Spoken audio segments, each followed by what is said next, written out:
I think it wasn't last year, it was the year before, but you ran 9 seconds here. I think it was that Tom Jones? Yeah, I think Tom Jones. Yeah. That was scary, bro.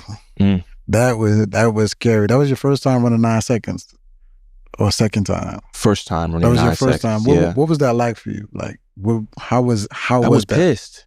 I was pissed. The first time you subbed 10, you were pissed? Before I was pissed. Yeah, because we were on the line and here comes Noah trying to be all funny, right? So he's shaking everybody's hand. I'm like, don't shake my hand. Like, I'm locked in, right? Yeah. The finish line looked so close to me. I was like, I'm good. I'm good. Here comes Noah trying to shake my hand. I'm like, all right, bro, I'm chilling. Like, stop. Yeah. Nah, shake my hand. I'm like, oh, come on, you know? And then a false start happened. I'm like, but I was out with everybody. I'm like, if I'm out with everybody, I'm good. You know, that's like my deficit. If I'm with them, I'm good. You know, second time that happened, I hear Coach Holloway, do it again, cross the field, do it again. I'm like, all right, cool. I will try to do it again. Well, as I got in the race, everything blurred. Everything got like gray, you know, and I didn't stop running until it was like a 120 because I didn't know where the finish line was. It was just like, I just run. Yeah. And keep on running. You know, beat Kendall Williams next to you. Go see Noah Lyles. Be next to Noah Lyles. Go have that desperation to go win the race. You know, and I was mad because he was trying to be funny and shake my hand. So I was like, bro, come on now. No, but so have you ever seen Michael Jordan's Last Dance? Yeah. Okay. So a part of his story is he's accomplished everything he could accomplish. And usually when you're at that point, you become complacent, right? Yeah. He had to make up situations to emotionally charge himself up to keep being the Michael Jordan that we know he is, right? And it seems like listening to your story from that part to how everything went down for you winning your double, you're an emotional athlete. Yeah. Like, you know what I mean? Like, 100%. I think that for your consistency, it's like you have to find something that you can tap into emotionally and go out there and be like, I'm about to tap in. Yeah. You know what I mean? Yeah. And for me, I had to create a persona.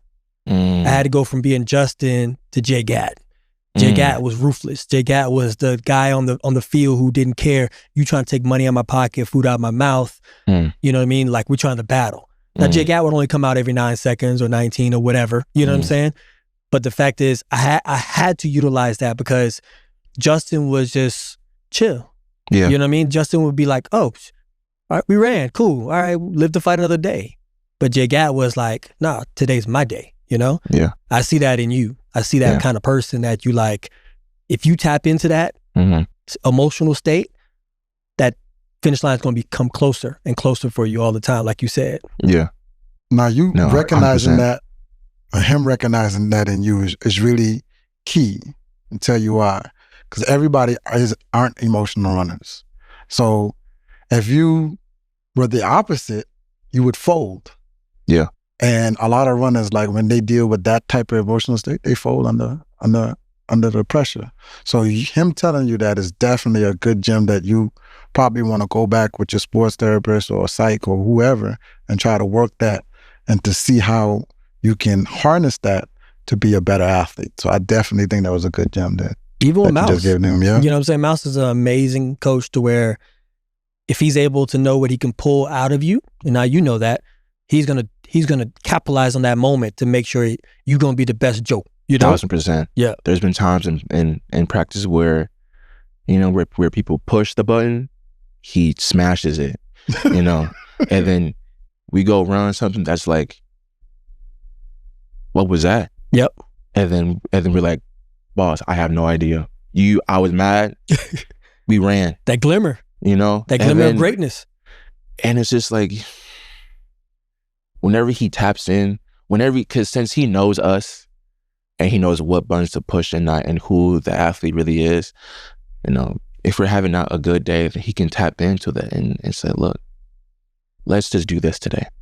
Or he'd be like, no, fuck you. We gonna really be, you know, out here thugging and we gonna run this 120.